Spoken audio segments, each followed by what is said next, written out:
The diet industry does not profit from people who fail. It profits from people who believe their failure is personal. Those are two completely different business models. And understanding the difference is the thing that changes what that voice in your head actually is. The one that says, "You did it again," and "You have no discipline," and "Why can't you just be normal about this?" That voice feels like yours. It has been running in your head long enough to feel like yours. But this video is about where it actually came from. Not because naming the source fixes everything tonight, but because there is a specific belief the diet industry requires you to hold in order to keep you in the cycle. And once you see exactly what that belief is, you will never be able to unhear it. That is what the next several minutes are for. Here is something that almost no one says directly about the diet industry. Its business model is not built on people who succeed. An industry built on success would run out of customers. You lose the weight, you keep it off, you move on. You never buy another product. That is not a repeating revenue stream.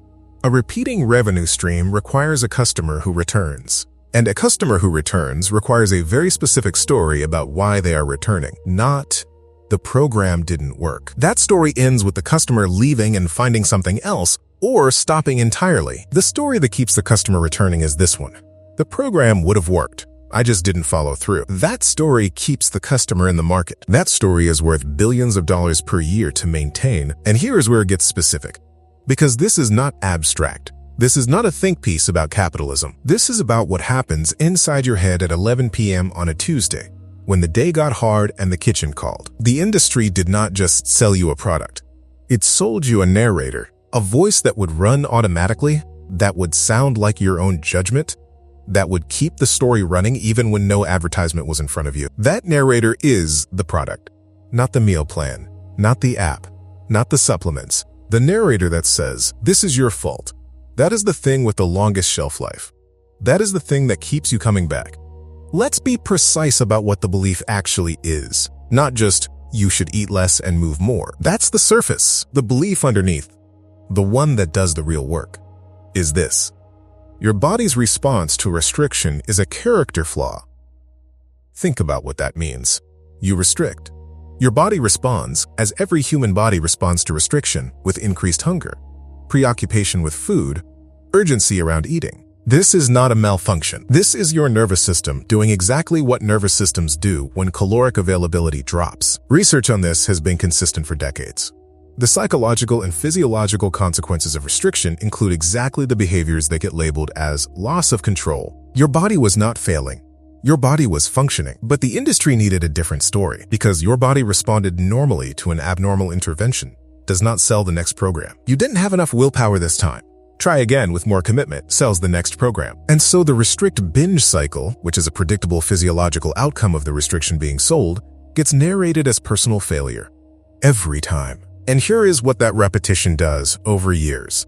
You don't just believe you failed at the diet. You come to believe that the failure reveals something about your discipline, your self-respect, your fundamental ability to function like a normal person. The move from "I did something" to "I am something."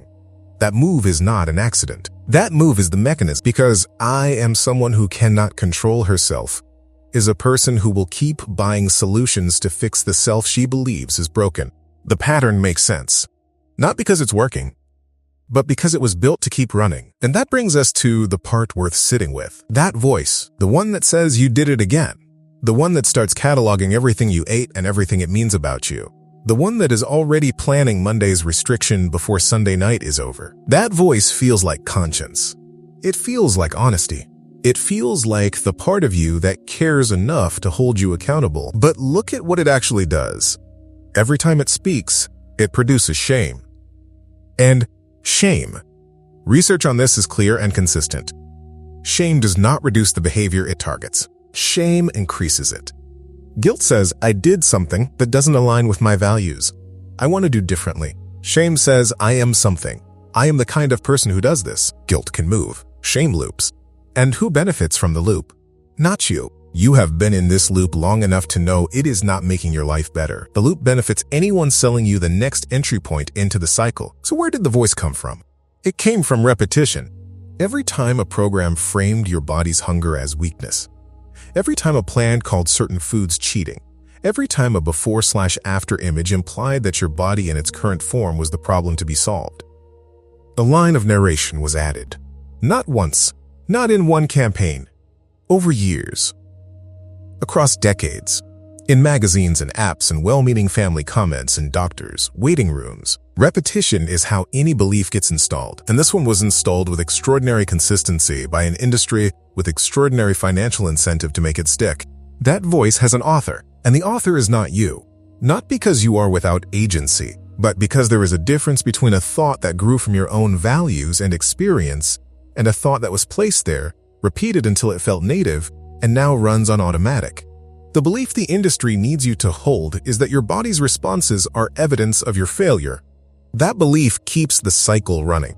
That belief is not true, and it is not yours.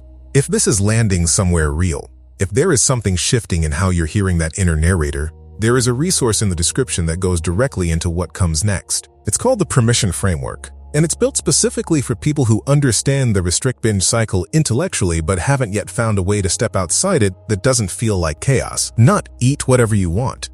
Not another set of rules. Something more precise than either of those. Link is in the description and the pinned comment there whenever you're ready. Here is the objection worth naming directly, because it will come up if it hasn't already. This feels like letting myself off the hook. It's worth being precise about that feeling, because there is a version of systemic clarity that becomes a kind of passivity. It's all the industry's fault. Nothing I do matters. I'm just a victim of marketing. That is not what this is. What this is, understanding that the harshest voice in your head has an external origin, does not mean you have no agency. It means you have been spending your agency fighting yourself when the thing worth fighting was never you.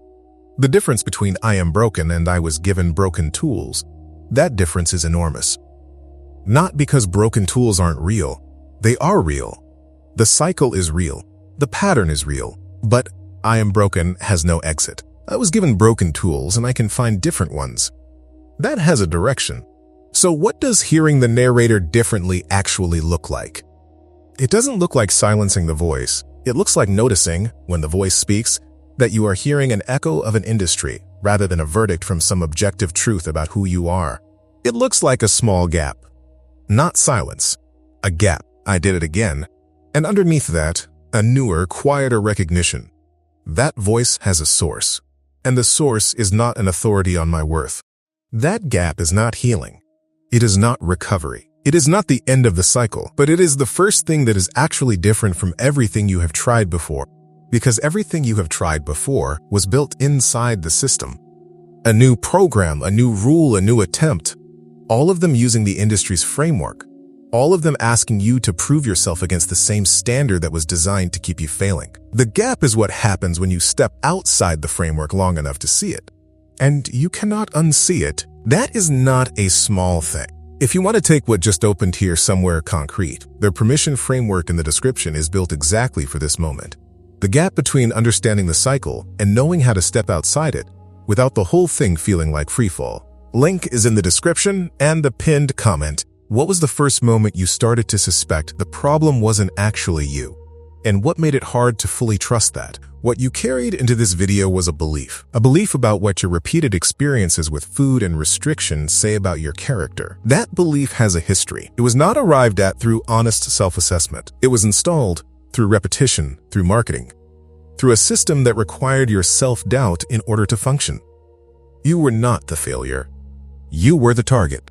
And there is a difference, not because that exonerates every difficult moment going forward. The pattern is old. The nervous system is slow to change. Hard is not the same as impossible, and understanding is not the same as healed. But you are not starting from the same place you were an hour ago. You have a name for the narrator now. You know it has an author. You know the author's motive, and the next time that voice speaks, the one that says you failed again, you have no discipline, you'll never be normal about this. You will hear something underneath it that was not audible before. An origin. A motive.